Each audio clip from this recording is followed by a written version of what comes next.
Hey everybody, Edo here, and I am excited today because I have Forrest Bower here with me. Say hello, Forrest. Hey everybody, how's it going?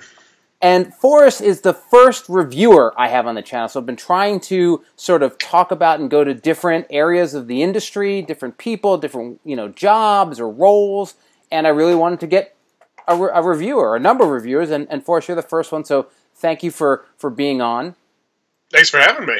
Oh, absolutely. And so to start, on these Q&As, I'd like to figure out or understand where people have come from, how they got into games, and then actually started to do what they do. So, like, just a little origin story. When did you get into games, and when did it go from just playing games to starting to make content and being a content creator?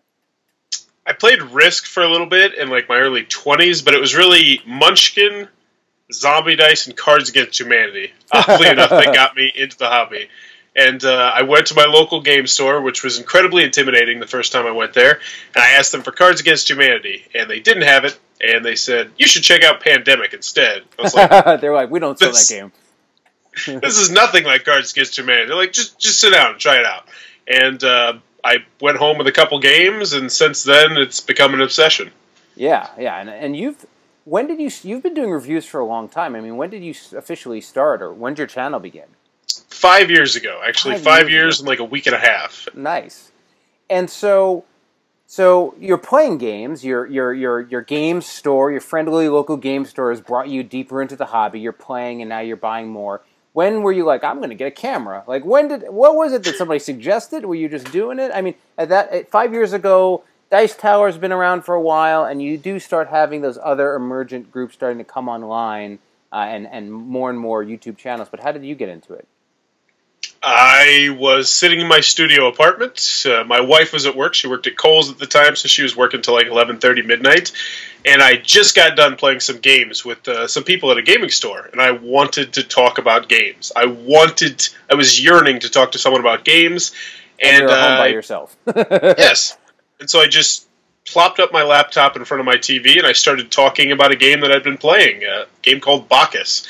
And I shot my first video then, and then I started to do it consistently, and then a buddy of mine offered to help me with the audio-video side of it, so it wasn't on a crappy webcam, and it just slowly snowballed from there. And mind you, we're on crappy webcams now, but they're a little bit better than they were 5 years ago. Yes. And so you started doing your channel, and at that point, I mean, that's sort of the beginning of Kickstarter, but pretty early. Were you primarily doing sort of retail game reviews? When did you start? When did the Kickstarter half of it start, or portion of it start? I wasn't very good at asking for games. I was so nervous to ask for games because I was like, I'm such a small person. I have so small reviewer-wise, small subscriber count, small viewer count. And so I reviewed everything I had, and I bought dirt cheap, crummy games to do it. But I think the first Kickstarter video I ever did was for my friend Billy, who was doing this weird little card game that was absolutely terrible. And that was the first one I did, and then I had a couple people who saw me do that, and they emailed me, and I just started to do more and more and more, and it got to the point where I was doing 5 to 10 of them a month for a couple months. I mean, I got pretty busy with them, so I would say probably about a year in. Awesome. So about 4 years ago. Wow, and that's pretty early in the Kickstarter scene, honestly. That's right when it starts ballooning soon thereafter. And so, but you've also done, I mean, what's interesting is, there's the review content, there's your Kickstarter preview type stuff, and then you've been doing these GenCon trips and roundups, and it's not called Roundup, it's, what's the name of it? Bonanza. Sorry. The Bonanza, and so what, like, how did you decide, like, I'm going to go to GenCon and I'm going to do my own little Kickstarter campaign to go do that? And did you do it before, was the first one with your Kickstarter, or was it before that you did it on your own? I went to GenCon once as a person who just wanted to see games. And I didn't get to see everything I wanted to see. And I thought to myself, wow, I was here for 4 days, I was in that exhibitor hall all the time, and I didn't get to see everything that I wanted to see. And so I imagined all the things that other people would want to see who weren't even there. The Gen Can't crowd, which wasn't even a thing back then. And I was just like, you know what? In a couple of years, I'm going to see if I can run a small Kickstarter for $400 and go there and shoot things. And people seem to enjoy it. Yeah, I mean, it's a nice. You do a good job of sort of that running around 5-minute short interview, longer. Say it's a good mix of content. And I certainly see you bouncing around Gen Con. Do you do it at any other convention, or is it really sort of Gen Con is the one you do?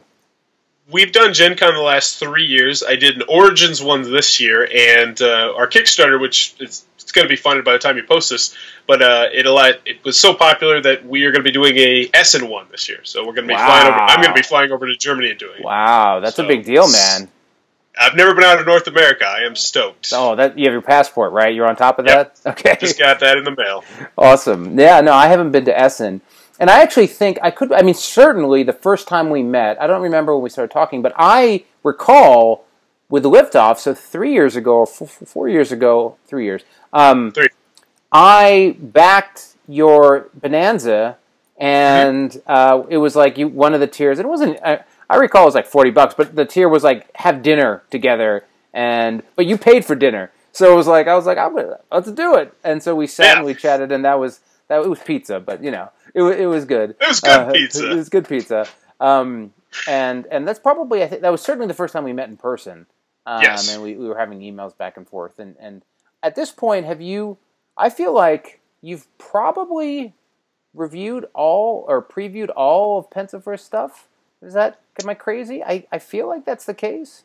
Yeah, Murder of Crows was pre-Pencil First, but yeah, Gem Pack, Sibling Trouble, Legendary Creatures. I did, except for Liftoff. Right. We played it then. Yes, I think. Right. But the campaign was all going. Well, you have a special space in my heart. But so one of the groups of people that watch a lot of these videos and these Q&As are people who are Kickstarter creators and running Kickstarters. And I mean, I've done videos on this topic in general. But from your perspective, like, what are the 3 things that make you cringe the most when when somebody's trying to give you a prototype or a copy to review? Like, if you had 3 pieces of advice or 3 don't do this, what would they be? Number 1, and I guarantee you will agree with this one, I think, is final version of the rules are great. I should not get 2 or 3 modifications to the rules during the process of the review. Because I've had people, after I've shot in the video, saying, hey, we made this big, major rule change. And I'm like, what am I supposed to do with this? And that's very frustrating. Before you send it out. It's the worst. And it's so common. I mean, I can't say I've never done it over the different projects. But the worst is when they're like, I've sent you the game, and between them shipping it and getting to you, you've received 3 new versions of like the rules along the way or updates, and it's just like, I've sort of gotten into the habit sometimes when I sort of see that person, that type of behavior. It's like, hey guys, I'm shooting next weekend. Get me the last thing by today because I got to play it a bunch of times, and that's it. But yeah, no, and it's not both. I would agree that not changing the rules while they're moving on, but that they're really final, that they're far along, that they've been play tested. Getting rules where the game is confusing or you don't understand what you're doing, or like that is just and you have to like try to figure out how to play. I mean, it's rough. It's rough. So that was number 1, though. What's number 2? I might make a 1A. This might be 2. This might be 1A. Is realize that reviewers are not playtesters. Yes. And that you need to be doing your own blind playtesting. And that's the biggest thing. I have talked to, oh my gosh, it's so frustrating. I've talked to so many content creators who don't even know what blind playtesting is, let alone have done it. And that is when you have other people who do not know how to play your game, learn your game based on your rules. And that is so incredibly crucial. So yeah, I don't know if that's 2 or 1A, but blind playtesting for sure. For sure, yeah, I agree. And that doesn't always, it's not always perfect. It's not always perfect. I mean, case in point with Legendary Creatures, there was there's a little setup in the beginning on the Vast Expanse, and I remember I got the text message or like, hey Ed, did we do this right? Because we're arguing about it. Okay, so that was 1 and 1A. Okay. What's 2? Let's see. Number 2, this is more towards afterwards, towards once the video has been gotten for you. But use it on the Kickstarter page. Now, I know that's not always possible if you have like 5, 6, 7, 8. But I see so many people who get these videos and then post links to them, but they don't actually put them on the page. And I can tell you as a reviewer, even for a less popular game, those get so many more hits and so many more sets of eyeballs on them if you put them on the page instead of having to make them click to a separate link. Like when people are on your page, they want to spend 2-3 minutes there, they want to back, or they want to go somewhere else. So if there's a video they can easily watch, that's important. You know, quotes are good too, but I think having a video there is great. Now, with some videos, obviously that doesn't matter. Like Man vs. Meeple, Rondo, if you can get Board Game Brawl or somebody huge like that, then they will bring the audience to you. But otherwise, if you're using smaller reviewers, I think it's crucial that you bring the reviews to them.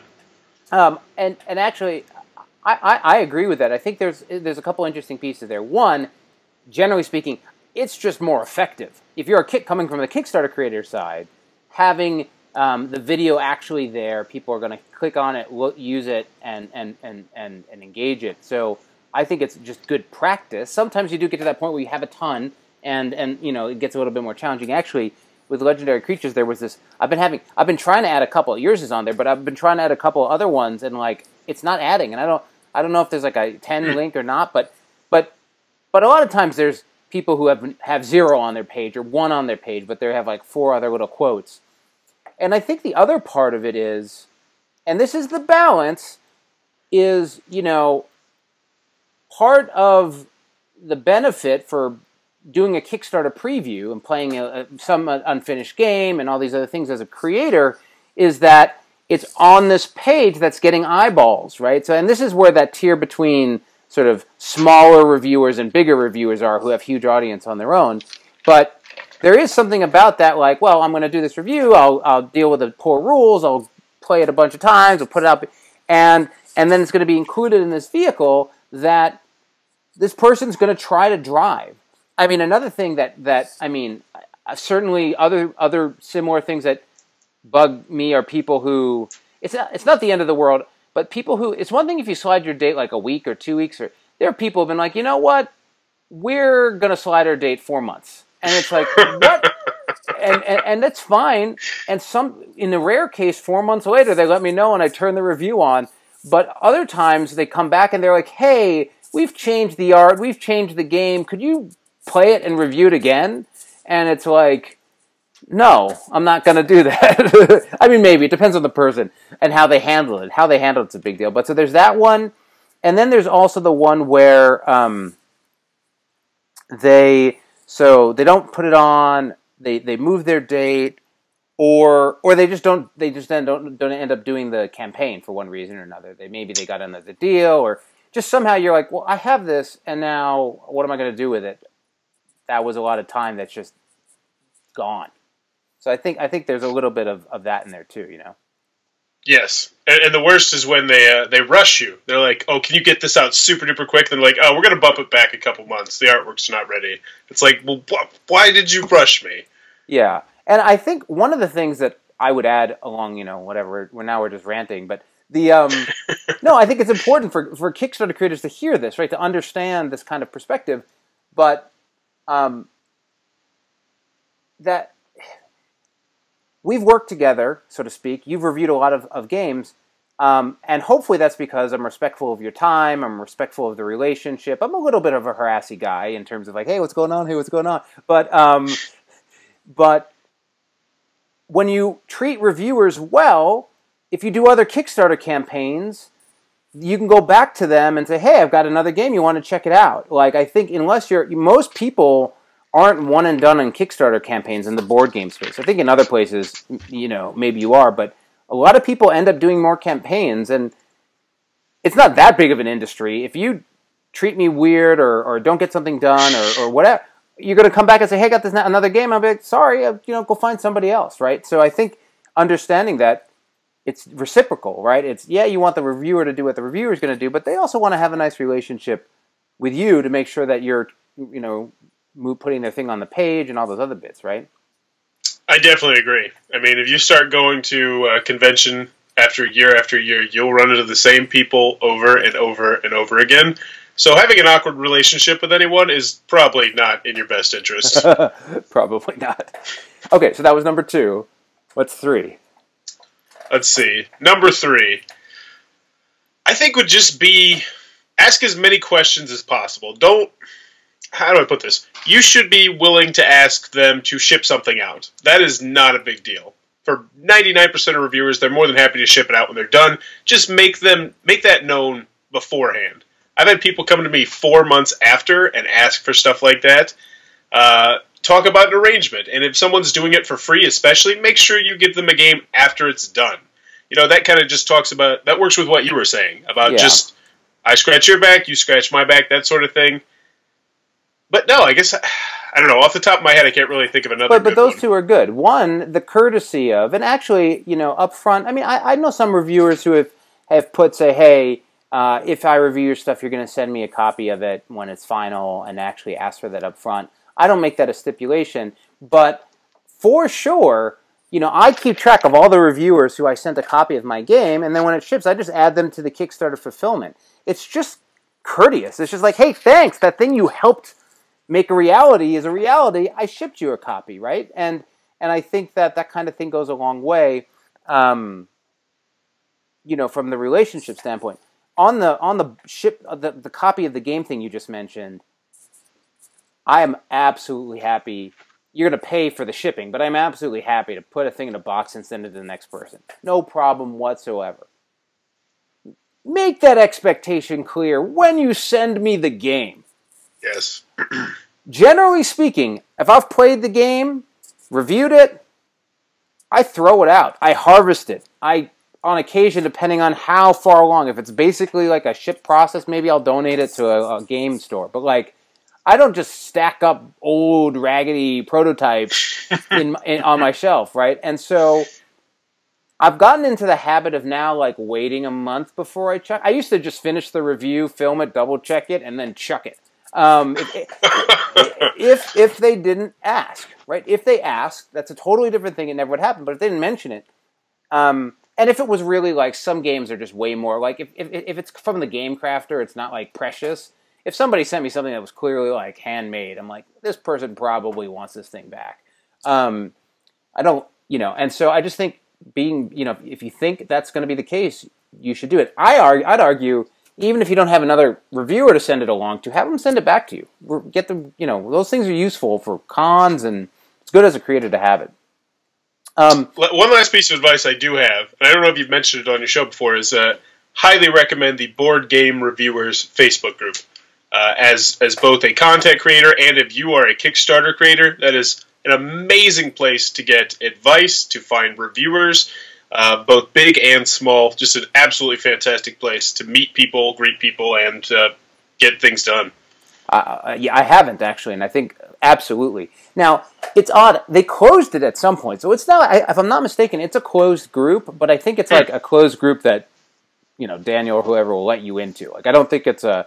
It's just a request, and is this person not, some supermodel from India? Yes, so some supermodel, right? For those who don't know, on Facebook you get many of those requests, but it's a great group, and frankly, a lot of it is not everyone, but there are a ton of the game reviewers on it. I'd say the low to mid class reviewers, right? The smaller audience, not as many of the bigger audience guys are. Hanging out there. But they're all there, or most of them, and you just say, hey, I have a game coming up, anyone want to review, or we're going to retail, I have copies. People just say, hey. You get a lot of internationals that come in there looking for, to review stuff. So I completely agree. It's a great place to find reviewers. There's also, James Matthey has a good list on his site for reviewers. It actually even not ranks, but it lists their audiences, which is, useful if that's important. What else? I think those are some of the better ones that I can think of. At some point, somebody had a Google Doc, but I don't know what the status of that was. So let me think. Okay, so we talked, I think that sort of covers the Kickstarter warnings. Is there anything that you really like when a Kickstarter creator does? I mean, that's not just the inverse of what we just talked about. Is there anything sort of special that that pops up in your mind? I think the most obvious thing is just lead time. Lead time's the best. I mean, I love when people reach out to me and they say, I got a game coming out in September, 6 months away, Well, obviously September's not 6 months away. It's coming out next January. I know I'm going to be free next January. I just know that because you're going to be the first person who's asked me for next January. If you can give great lead time, chances are you're going to have a lot easier time, because I'm to the point now where I turn down a lot of people. Like, especially this time of year around GenCon and with Essen, and I know I'm going to be getting 50 games, that I turn down so many. So you need to make sure you reach out to people as soon as possible. As soon as you know you're going to be launching a Kickstarter, reach out to them. Even if you don't have the prototype ready, just say, hey, would you be interested in this? Yeah, that's a good point. I definitely think hey, I'm working things out. I don't know my schedule yet, but can I, will you be available? Can I get on a calendar? And that's when you respond back and like, yeah, if you get it to me 6 weeks in advance, I'll do it. I think that absolutely goes a long way. I would agree with lead time for sure. I actually like I appreciate the note. I don't know if everyone does, but there's just the creators who they prepped it for you. It's set up. They've made a little note, say thank you for your time. By the way, this isn't done. This isn't final. That's good information too. Like what the diff is between this and what it's going to be. And so I think that's a pretty useful thing as well. And not useful is not the right word, but I do appreciate when I get that, and I think it's part of the relationship side of things. I don't know if you just rip it up and throw it out, or if you like that, but I burn it. I burn them. No, I mean that's nice, but I mean, not as nice as lead time. Not as nice. I'm not a note guy. Not a note guy. I'm a note guy. I like a lot of open and honest communication. I mean, I've had some people. I'll put it like this. If you want my opinion on the game, ask me, but I'm going to give you brutally honest. I'm not your friend who's going to say, oh, this is great, this is fantastic. And I've had some people do that. We're like, what do you think about the game? What do you think needs improvement? And I've literally, I write down a list with me and my wife play a lot of these games. It'll be, hopefully it'll only be 2 or 3 things that I didn't like about the game. But sometimes it's pretty lengthy, and I've had some people who have gotten their feelings hurt because I'm very blunt about it. I'm like, this is not fun. This is a bad idea that you lose a turn here or this. And you got to realize that, I don't know, I'm just weird about criticism, I think. I think if you're asking a reviewer to review the game, you should be open to the criticism they provide you beforehand. Well, beforehand or during or after. I mean, people, I think a lot of creators are hypersensitive at time to getting reviewed, and it's sort of like, well, I mean, what, not everyone's going to like your game. I don't care. Like, even if it's great, not everyone's going to like it. And actually, that speaks to your reviews, because one of the things that you do in particular, and not in every review, but most reviews, is you have the pros and the cons, and you like the pros and the cons, and you usually you almost always start with the cons. Well, if I like the game, here's how I do Kickstarters.